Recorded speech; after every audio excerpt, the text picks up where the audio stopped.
All right, good afternoon, ladies and gentlemen. Hope you are all doing well. I know it's thundering here. Looks like it's going to start raining soon, so fingers crossed nobody's power goes out or anything like that. I'm going to get ready to share with you my screen. We're going to go over our bell ringer, and then we'll talk about what we're going to be doing today. So we're going to continue with discussing magnets, and we're going to be adding to that, well, electromagnets. Okay. I'm also going to talk to you about making sure that you have your assignments updated. I'm going to be working on getting all of your stuff graded. I know that some of you have submitted work and I haven't put a grade in yet. I'm going to get to that hopefully before I leave today. All right, so today is the 14th, Wednesday. Remember, tomorrow, the 15th, we will have a quiz. So when you open today's folder, you'll see two items. We have a bell ringer, and then we're going to have a little introduction to electromagnets, kind of mini research thing that you're going to work on and submit.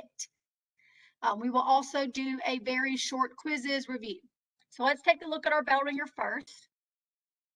A simple electromagnet can be constructed.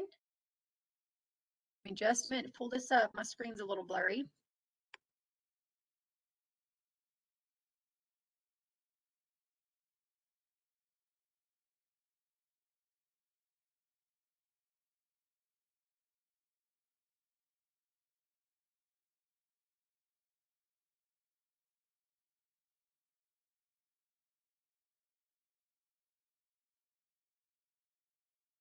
All right, there we are.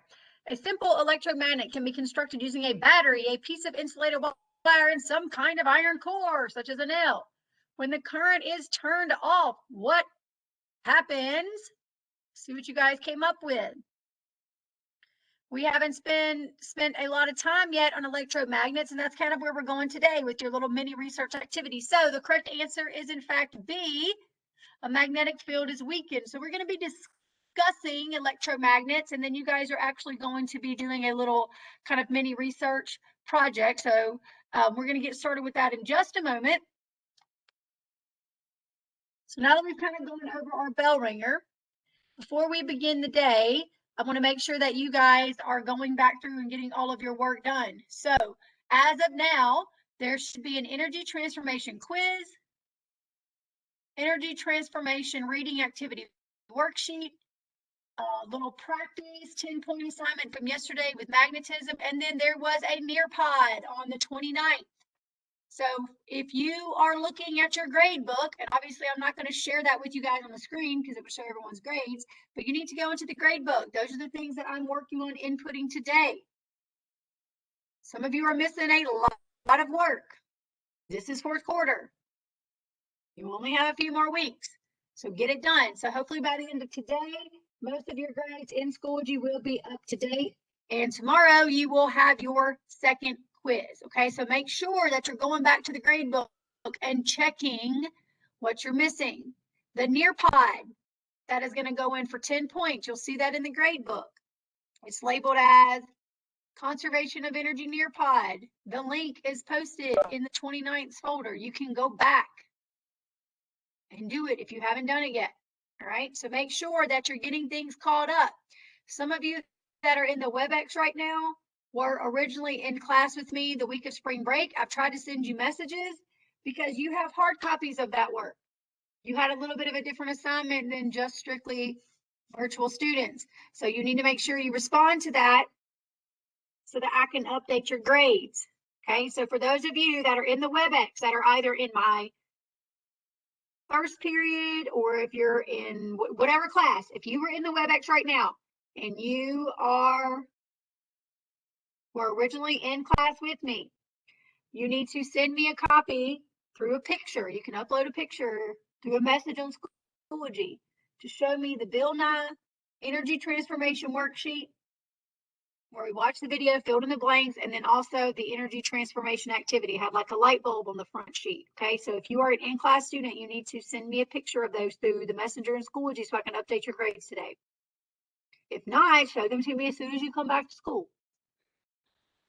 All right, so today you guys are going to be doing kind of a little mini research project on electromagnets. So I'm going to show you what that's going to look like. So you can see the link here. It says Introduction Electromagnet Research. So I'm going to talk a little bit about this research activity, what you're supposed to do. Then we will do our our quizzes review, and then we'll break for the day and you guys can finish working on this little mini assignment. So when you click on the activity, and there is a link in the other folders, again, for those of you that are at home right now, just go to your class, you'll find the link. It says complete the activity in the attached Google Slides. So when you click on it, it's going to open up. The first slide is already done, right? Just very generic, electromagnets. Then there are 1, 2, 3 more slides, so a total of 4, including the title slide. The first slide, provide an image and labeled parts of a simple electromagnet. You can easily Google this. You can easily find a picture. In-class students made a sketch. So this is actually easier for you. I'm having you find a picture and embed it here. But I should see the components of a simple electromagnet. The next slide, answer the following questions. There are 4 questions here. What is an electromagnet? How are they useful? What are the 3 main properties of an electromagnet? And how can you make an electromagnet stronger? You're going to find that there are 3 specific things that you can do to make them stronger. After you've answered these questions, the 4th slide says provide an example and images for 3 common uses of electromagnets. You guys are going to find that electromagnets are important in a lot of things, probably more than what you thought, in terms of electronics, things that you enter, engines, all these different things, right? Electromagnets are important and useful. So for this slide, you're going to give me 3 pictures or 3 examples. Okay, so you'll need to tell me what it is and provide an image. So let's say you tell me that an electromagnet is an important component of an engine. You would type that on there and then you'd provide me a picture. All right, so this is going to be your kind of independent mini research activity that you're going to work on at the end of class when we break for independent work. Okay, so before I move on, does anybody have any questions about that?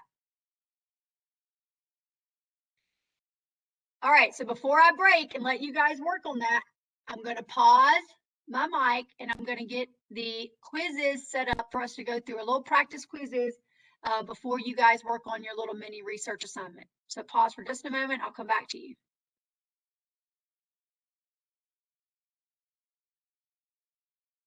All right, I'm going to go ahead and end this quiz now so we have enough time for you to get the rest of your work done today. All in all, you guys did a pretty good job. So tomorrow's quiz will cover magnetism, and then there will be 1 or 2 questions on electromagnets. So when we break for independent work, that little mini research project that I showed you guys, you need to make sure you take your time and do it, because this is going to help you prepare for those couple of questions you're going to see tomorrow.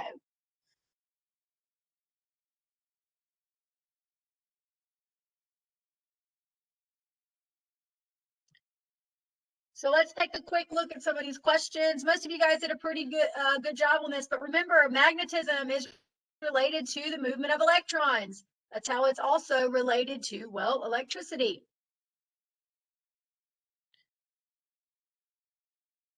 These lines represent the magnetic field. This is a very good visual to review because it also shows you that energy moves in through the southern end and out through the northern end. Okay, does everybody see that? So this direction of the arrow shows the energy coming in and then the energy moving out. It also shows you that where the field lines are the strongest are here on the ends of the magnet. So that's where the most powerful point on the magnet is.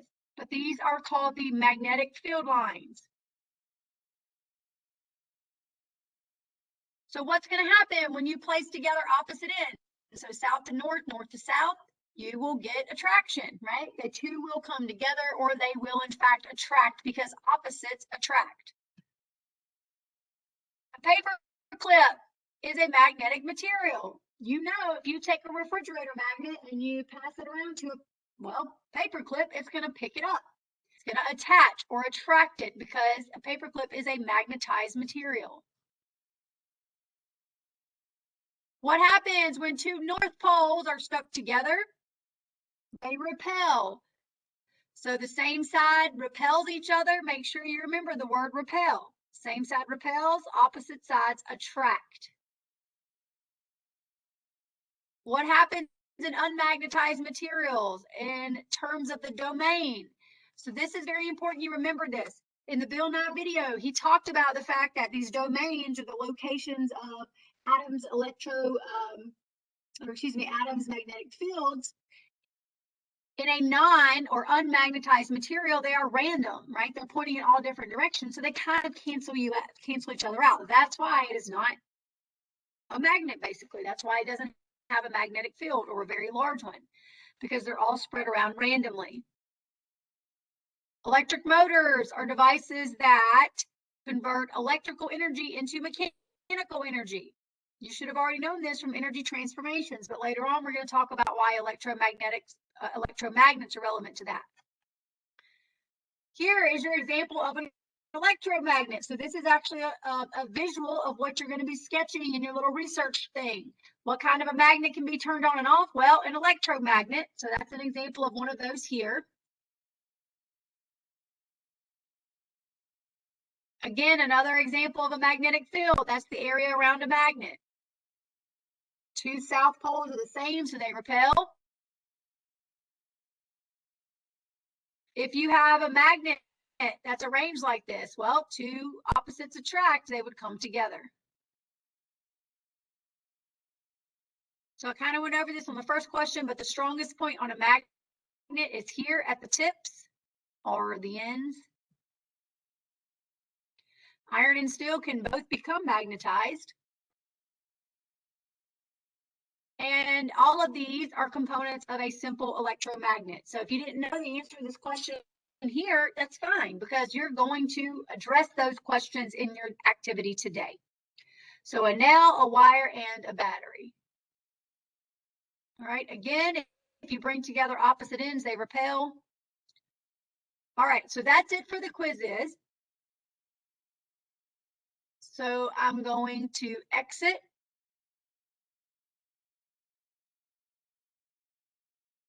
All right, and I'm going to close this down. And then I'm going to stop sharing. So give me just a minute to change my settings.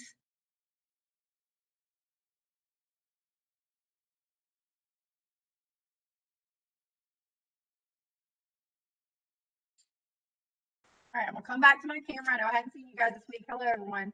All right, so your assignment for the rest of class today is to go in and do that little mini research project. You should have time to get that done for the electromagnet. Answer those questions. Make sure you submit when you are done. Again, those of you that are not typically virtual students, if you're at home, I tried to send you guys some messages. I think the only person I might have missed was Evan Barry. Sorry to call you out, but make sure that you send me a picture of those two things, those worksheets I've been talking about. Okay, you can send it through Schoology so I can update your grade. Anybody else who is in the WebEx that's usually in class, just send me a message with a picture of those two things. Otherwise, the rest of you guys, everything that you need to make sure you have done is posted in Schoology. All right, so if you guys don't have any more questions, go ahead and start working on your electromagnet activity. Please make sure you're reviewing your notes because your quiz too, right? Second quiz of fourth quarter starts tomorrow. All right, if you don't have any more questions, you can leave the WebEx and I'll see you guys tomorrow. Otherwise, I'll leave it up and I'll answer any questions you may have. All right, everyone? Okay, bye.